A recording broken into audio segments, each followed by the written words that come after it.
Welcome to the Land Investing Business Secret Podcast, where each short episode we talk about the strategies, experiences, and the tools to help you launch, grow, and scale your land business. Learn how to find freedom within your own business, find out ways to build consistency in your processes, and hear how other everyday land investors are winning so you can get to the next step closer to building your dream life through your land business. And I'm your host of the Land Investing Business Secrets Podcast by Pebble, Jessey Kwong. Hey, how's it going? It's Jessey here from the Land Investing Business Secrets Podcast. I've got a different kind of a guest on today. Her name is Amber Freeman. She is the VP of Business Development over at PCM Integrations. Some of you guys might know that as PostcardMania. That is what our system ties into. And we literally have physical lines there. And she's the one who checks a lot of our mailing. And her team, literally out of millions of mailing that goes out, I get text messages of errors and certain things. So we've been super happy working with them. But I wanted to invite her on to talk about mailing and what we've been seeing and to confirm some of the things. I also want to preface by saying, she is going to be super biased in mailing for a good reason. I mean, she believes in mailing and she believes in the product that they're doing. And this isn't an episode to sway you into mailing. I always want to be very careful of that. And it may feel like that at times. After recording the show, I do realize that. But I want you to know that, if you're working on a channel that you're working on, great. I do want to highlight some of the things that, again, we've just been seeing in the data. I do share that on this show here.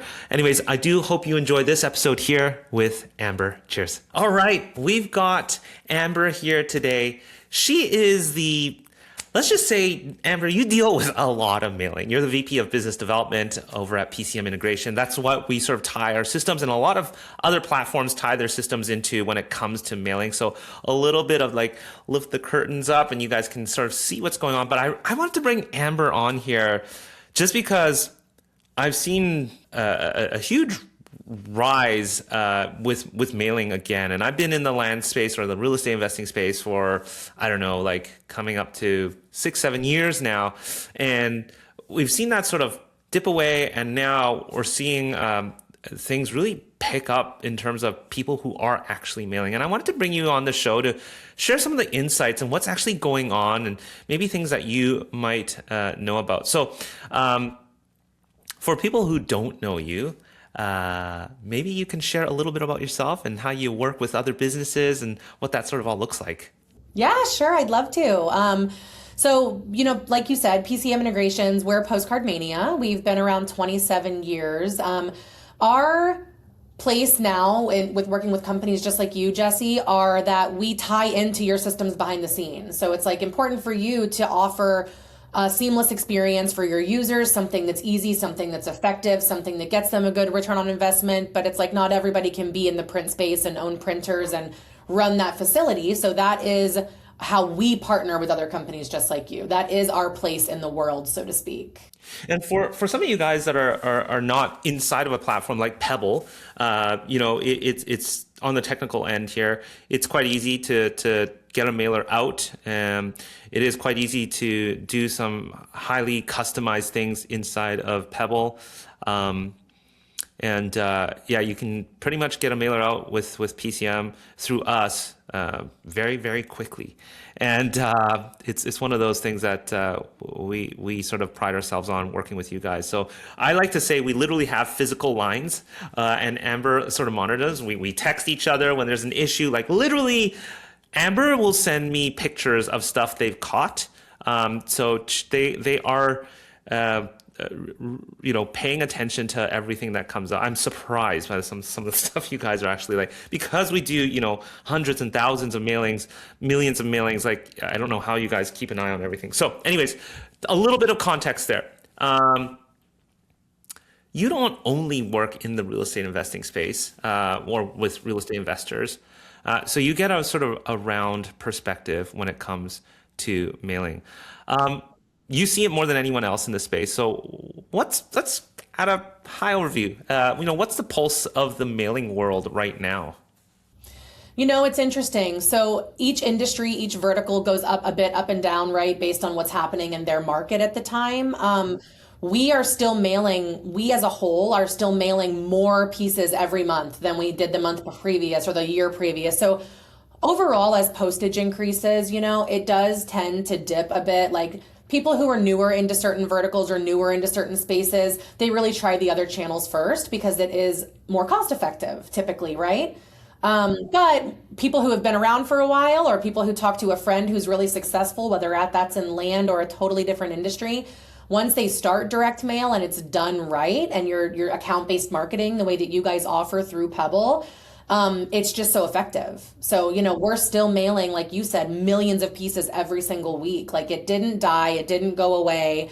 It's just really like the most successful guys and the investors that are still mailing are the more experienced, more data-driven people who see the better results. There's less mail in the mailboxes these days. So it's I think you kind of just said it there. Now, I'm going to preface by saying, obviously, Amber is going to be biased here. There's nothing wrong with that, but I just want the audience to be very clear about that. And I still think her input is so valuable because we're seeing it in the data. And that's why I was like, I got to bring Amber here to talk a little bit about it. So when I talk about the data here, we've been seeing something really interesting. Mailing volume has overall dipped in what we've seen, but like deal counts per campaign went up. Now I know you guys don't track deals and opportunities and leads like as closely as we do, but is that what you're hearing when you're sort of working with other clients as well? Like give us, is there anything we can sink our teeth into that you are also seeing? Maybe not directly in data, I'm not sure, but I'd love to hear about that.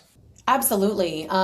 Like I said, there are less mail pieces in the mailbox, so you are getting more exposure, right? And it's still the only one-to-one ratio, like one-to-one physical touch point, right, with your audience. But you kind of touched on it, Jessey, like it's more important now to be present in every world. That includes the digital world, that includes calling. Like our clients see a great response when they're really utilizing all of those marketing channels in tandem. I am biased to direct mail, of course. I've been in the industry for 18 years, but it's not singled out. It's not the only thing that works. Our clients see a ton of success and they do see a really high rate and return on investment now. It is getting higher because there are less people mailing, and those clients are typically not only mailing, right? They're doing all of the other touch points or at least a few of the other touch points to those individuals as well. I'm curious. I'll say this though. You said other people are doing other touch points. I don't see that as maybe you see it, but the last few guests, I think there are people that are doing it, but I know there are a lot of people that are like now hunkered down on mailing. So that doesn't mean you who are listening, you need to feel like you have to do every single channel. I've seen it both ways, and I've seen it very successfully. And if you listen to my last few guests, from Kay Walker to Scott, to Hunter, these guys are like buckled down on mailing, like hardcore too.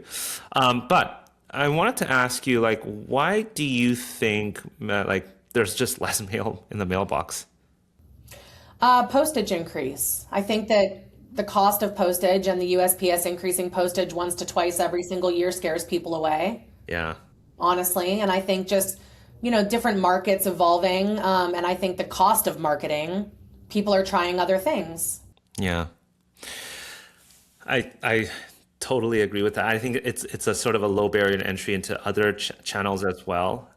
You can sort of spray at a wider, at a wider audience. But this is, again, just from hearsay. Your cost per contact, I would say, with other sort of mediums can feel cheaper. But then it's just a lot more intense too.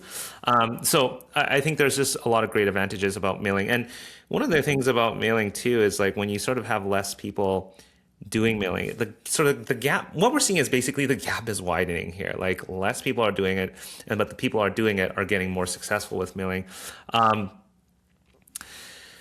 Working with your clients, is there sort of any insights that you're hearing when it comes to mailing from investors or even other industries? Well, I want to say this. A second ago I said that, multi-touch, multiple channels works. And I want to be clear. Like I was talking about all the different industries that PostcardMania works with. With investors, with land, hands down, mailing is still so effective. Like you said, we are seeing people who are ramping up the amount of mail that they're sending because their return on investment is growing and their engagement is increasing. So it's like they just have to see a little bit of that to make it make sense for them. And then it's a no-brainer to increase that. So I fully agree with you that we're getting the same feedback. Are there sort of any unconventional rules to like successful mailing? Is it like timing? Is it messaging? Is it design? Like what do you guys typically see, across industry too, or if you want to go specifically in investing? It's all of the above. It is really. It's like who you're mailing to matters. When you're mailing to them matters. Are you being consistent? Are you repeat mailing to them? Are they seeing your branding and your message multiple times? Is the design eye-catching? Are you giving them a great offer? Are they, when they say that on average, when someone receives a piece of mail, whether it's a postcard or a letter and they open it, they give it maybe 3 seconds of eye trail before they decide, am I going to keep this? Am I going to read this piece or am I going to toss it in the garbage? So it is important that you look at what's been successful in the industry that you're mailing for and that you mimic those. Don't reinvent the wheel. There are definitely successful elements that are necessary in every design and in every campaign overall.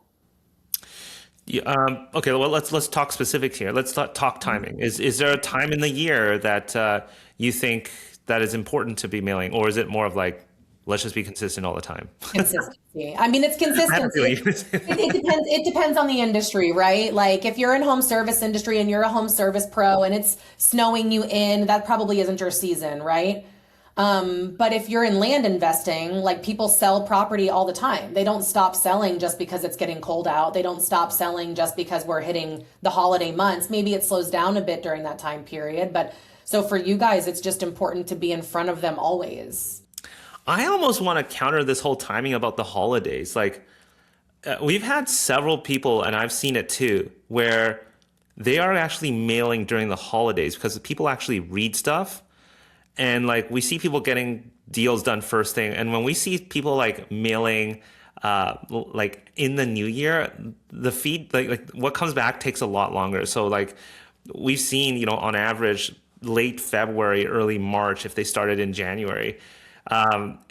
Any thoughts on holiday mailing? And I don't know when this episode is coming out. Right now is still, I mean, we're pretty much coming into the holidays now, but what have you seen in terms of mailing on holidays, specifically for real estate investing? I think that you guys have to mail all the time. I'm serious. That's true. Like you just said, people don't stop selling their property just because it's during the holidays. That's like what I said a second ago. People are not going to ignore your mail piece just because it's November or December. So I think that it is consistency for you guys. You have to be in front of them enough that when they make that decision that we're going to move forward and we're going to do this, that you're there, that they're thinking of you first, that they're thinking of your client first.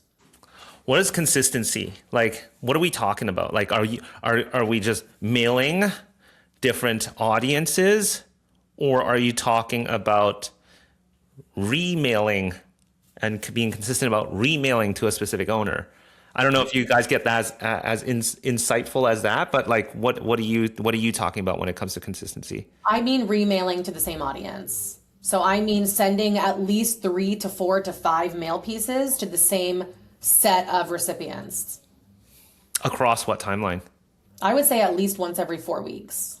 Oh, wow. So like once a month. Mm-hmm. Okay. So for land investors, that would be quite pricey. Yeah.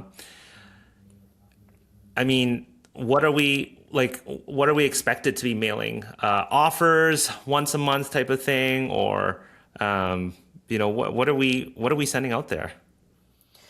Well, I mean, I would have to go look and see like what actual investors are sending that are getting the best response to be able to give you actual design data. But generally speaking, like interested in selling your land, there's a warm up period where these people don't have their property listed yet, right? So you're trying to get in front of them and plant that seed. Maybe it's something they're thinking about, maybe it's not. And then the follow up pieces should be an offer, right? Because now you've planted that seed, they've maybe been thinking about it. And now you're putting a dollar sign in front of them and they're thinking even harder about it, right? And then maybe that's what creates the engagement. And for those of you listening, like, okay, Jessey, there's no way I can mail, once every 4 weeks to the same list. And that's fair. I think one of the advantages about mailing is that mailing is kept. We sort of hear responses anywhere from 6 to 18 months later, versus, something that has a much shorter shelf life, versus a voicemail or a text message. So there is that too for some of you guys who might be worried. Oh my gosh, like I have to mail once every month. I think yes, consistency is huge for land investors.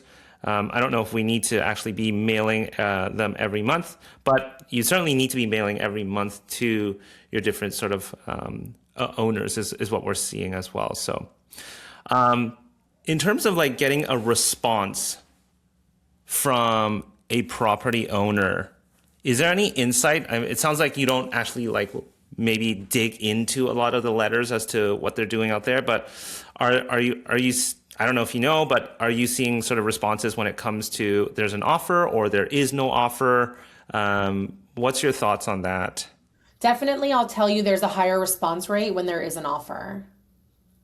So we have a quality control team here in-house that spends their entire week analyzing client campaigns, looking at each industry, the designs, what the letters have, what the response rate is by talking to the clients.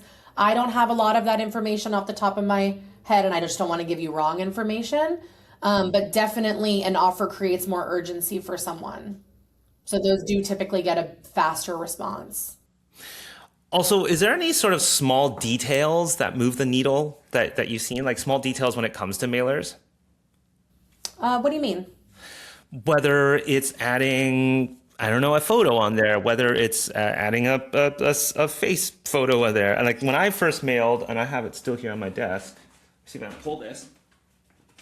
I'm not saying I didn't run any split tests on this, and it's so important that it's so important that people do run split tests. But like doing stuff like this, like I basically doodled on mine and I scanned it.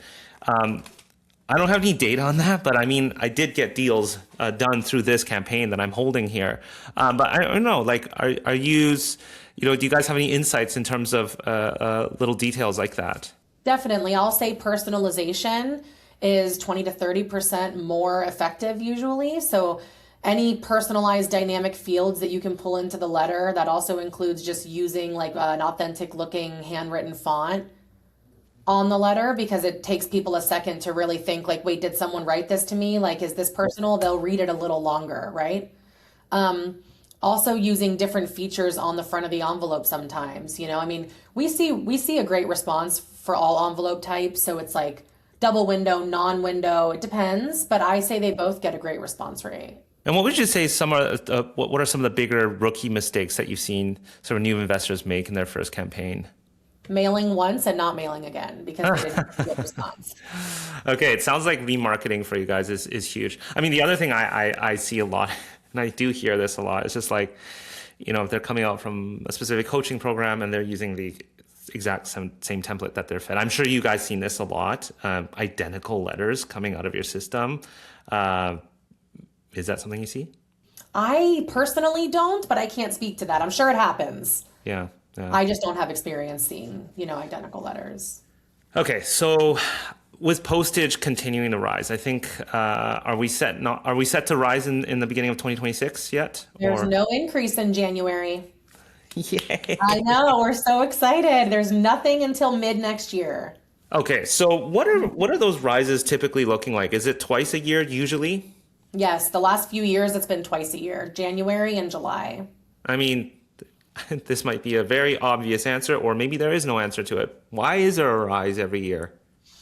There is actually a reason. I was just doing some research on this recently. I don't have the details for you, but the USPS is doing it's a project. It's called, I just looked it up. I made a note of it. Oh, let me find it. Delivering for America. And it's a 10-year plan that the USPS has in place. I don't know the details of the plan, but they said we can expect the increased trend to continue, unfortunately, until that project has seen its end. I mean, I'm assuming even after the project, the prices will continue to I rise. agree with you, Jesse. I don't think that postage will ever stop going up. When I started in the direct mail space, I think a stamp was like 17 cents, and now it's like easily four times that. So. Yeah. And so with postage on the rise, where do you sort of see 2026? Are more people going to mail? Are more people going to leave? I mean, you've seen this year after year, I guess. I guess this next year is no different than any other year with the rise of postage. What do you expect to see? We expect to see an increase. Same thing that's happened in the past. I think that increase in costs wean out people who just aren't as dedicated or don't have the marketing budget to really give it a true test. But I think there's also certain industries where maybe sending direct mail doesn't make sense because their cost of product is so low, right? But for you guys, land investors, real estate, home service pros, like one job, one transaction for you, it's worth it. So those types of verticals and people will continue mailing. So if somebody, let's say, started with limited budget, they're on the fence, should I be texting? I can do that a lot easier, or maybe cold call because it doesn't cost me much, just costs me a lot of time. How would you tell them to approach marketing or mailing so they're sort of set up for success? Mailing works are you speaking land specifically? I would say you have to mail. You have to mail. I mean, as well as I do, I cold call. Like I run a sales team and we cold call and the guidelines and the compliance issues, and you have to follow the rules, right? With direct mail, there's just way less of that. And people aren't required to answer the phone. Everybody has to check their mailbox. At some point, they're checking their mailbox and they're looking at a physical piece and they're deciding whether or not to throw it away. You don't get that opportunity with just cold calling or just texting or just emailing nowadays. I would say you have to mail and follow the trends, follow what's working, talk to someone like you, use Pebble, right? Like you guys set it up to make it so easy for your users and to do account-based marketing. You don't have to spend hundreds of thousands of dollars or even thousands and thousands of dollars to get a good direct mail test out. Yeah. No, that's so true. I mean, for some of you guys that are listening, my last episode with Kay was so important, what she said, to make sure you gather data on your mailing. If you're especially stuck on a limited budget, even if it's a small sample size, get data in. So, how many, what's your average response rate? What's your, your ROAS? And, those things are important. That'll lead you to understand how to optimize on your mailing and like milk the most out of the budget you are going to be spending. Please, if you guys are listening and you are part of a course or whatever, you will know that all the successful line investors are like highly customizing their letters. And I'm not even talking like doing some crazy doodad or anything like that. Like the most effective thing I've seen is like really honed in messaging and maybe some sort of like personalization. I think, whether it comes to a map of their property on the envelope or some sort of handwritten font on the envelope. I won't share what I've done. I've gotten in trouble with you guys with mailing ones, but you can do all sorts of stuff when it comes to customizing.